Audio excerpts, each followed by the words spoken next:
Cuba dekat India kita buat macam tu, gantung banner depan masjid, nak sembelih lembu. Agaknya siapa kena sembelih? Lembu ke Pak Nazir kena sembelih? Sebab apa? Sebab di India kuasa tidak ada pada orang Islam. Yang berkuasa ialah Hindu. Tengok di Perancis apa jadi sebenarnya? Siapa orang Islam?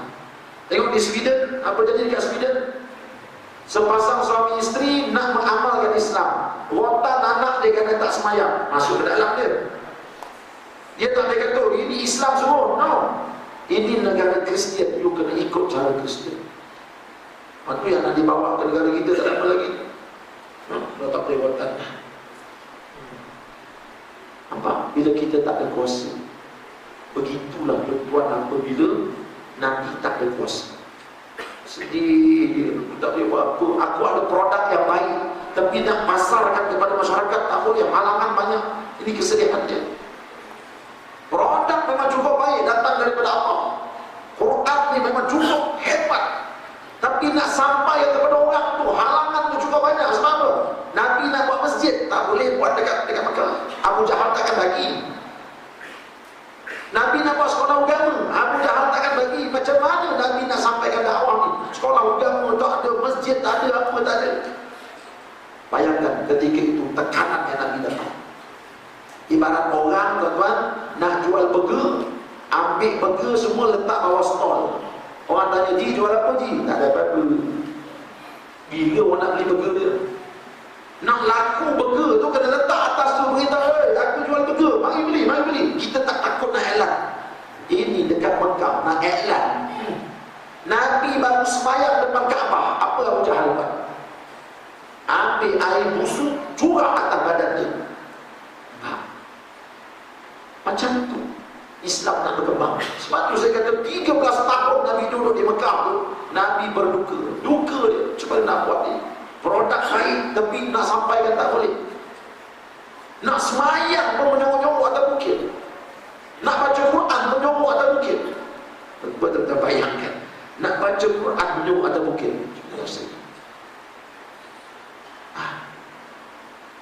Dulu saya pernah pergi ke Section 8 di Shah Alam. Masa zaman dulu lah, waktu orang suka tutup surau, masa zaman tu.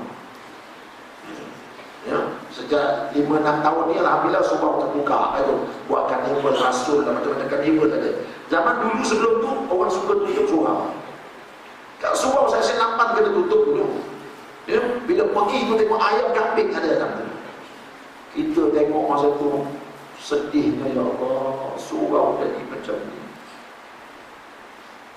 Mesti kita orang Islam. Begitulah Nabi tuan-tuan. Ada produk yang bagus tapi tak boleh sampaikan.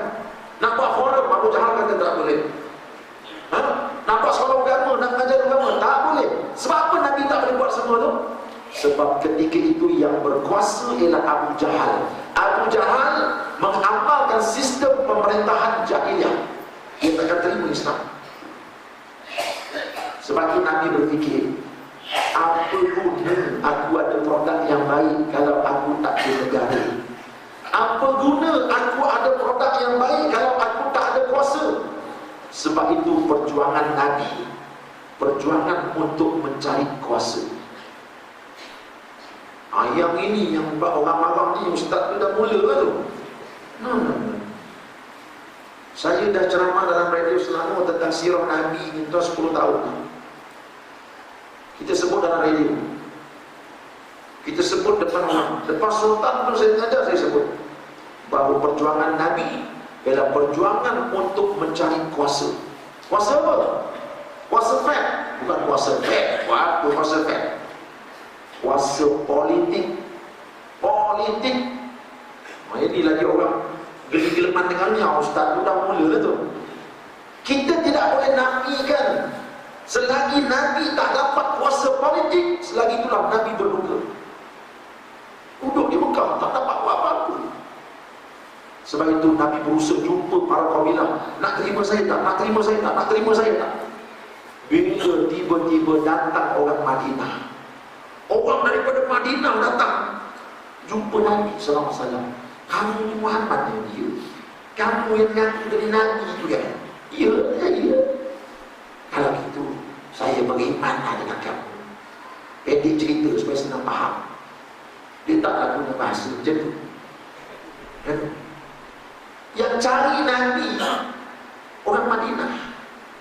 Nabi bersusah payah untuk jumpa orang-orang tak nak bagi, tiba-tiba kuasa Allah. Sebab itu kita yang penting berjuang, kemenangan nanti Allah bagi. Orang Madinah, Arab di Madinah ni, dia cari Nabi. Kami berimanlah kepada kau ya Muhammad, terimalah kami. Nabi kata, no problem, mengucap. Mereka mengucap. Bila mengucap, ya Muhammad, ya Rasulullah sallallahu alaihi wasallam, marilah balik ke tempat kami. Kami akan lindung kamu, kami akan latih kamu jadi pemimpin kamu. Kami lindung kamu macam kami lindung anak isteri kami. Marilah. Nabi kata, tak payahlah, kamu baliklah dulu. Ni anak murid aku Mus'ab bin Umair, kamu ikut pakcik-pakcik ni balik ke Madinah. Ajar mereka Quran, ajar mereka Islam. Tahun depan datang balik, kita tengok bincang macam mana. Itu yang berlaku Bai'atul Aqabah yang pertama dan Bai'atul Aqabah yang kedua. Sebab apa orang Madinah cari Nabi? Orang Madinah cari Nabi ini pun tuan, sebabnya sebab politik juga. Sebab di Madinah ni ramai orang Yahudi. Oh, Yahudi ramai. Sebab apa Yahudi ramai di Madinah? Sebab dalam kitab Taurat menyebut Nabi akhir zaman akan turun di tempat yang hijau, subur. Madinah lah tempatnya. Sebab itu di Mekah tak ada Yahudi, di Madinah ada Yahudi. Sebab mereka tunggu Nabi akhir zaman. Oleh kerana mereka ini kaum yang mendatang, mereka adalah golongan minoriti. Bila minoriti, mereka selalu bergaduh dengan golongan majoriti, iaitu orang Arab. Bila bergaduh, kena tumbuk, kena luku, apa kata Yahudi? Nantilah ke? Nanti akan datang Nabi akhir zaman yang kami tunggu tu. Bila Nabi itu datang, dia get dengan kami belasahkan pula. Tengoklah. Arab-Arab ni, dia tak tahu tentang Nabi akhir zaman sebab dia tak baca Taurat. Dia dengar, Yahudi ni rupanya tunggu Nabi akhir zaman. Kalau Nabi akhir zaman tu geng dengan dia, habis kita. Besok bergaduh lagi. Bila bergaduh nanti kau turun Nabi akhir zaman tu, kami belasah kamu pula. Itu yang bila Bapa Arab Madinah ni dengar ada orang di Mekah mengaku jadi Nabi. Terus Aus dan Khazraj itu tuan, dua kabilah yang selalu bergaduh. Tengok berbaik-baik. Ayo kita pergi ke Mekah.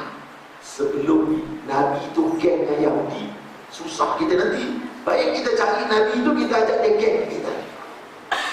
Itu jadi geng Nabi itu, bukan geng ustaz, geng Nabi.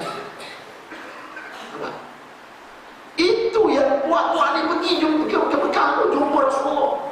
Ente Muhammad, mana Muhammad? Kami nak beriman kepada engkau ya Muhammad. Nabi kata, mari tangan kamu aku Islamlah mereka. Sebab apa tu? Mula-mula politik. Sebab politik. Ya.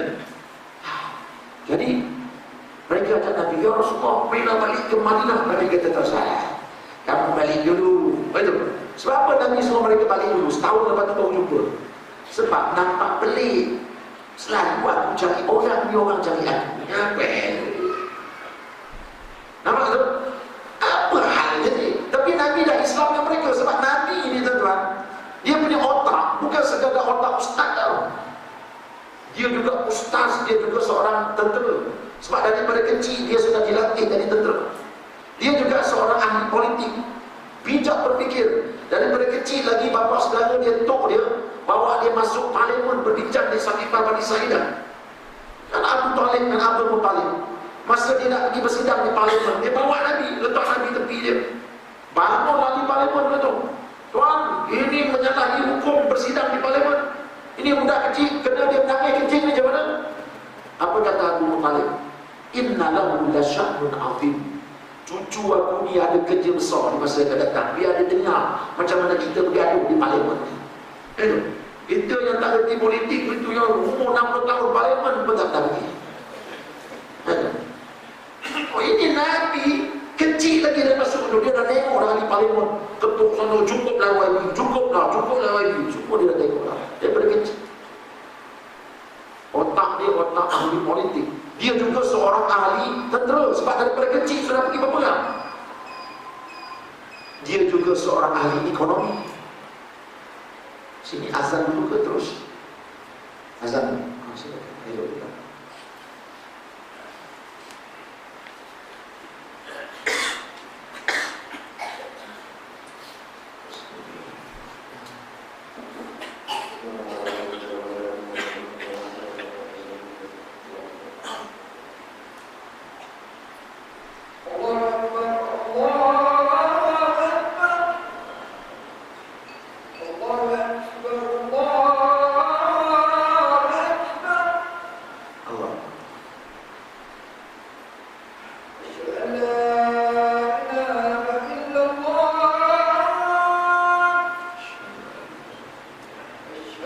Allah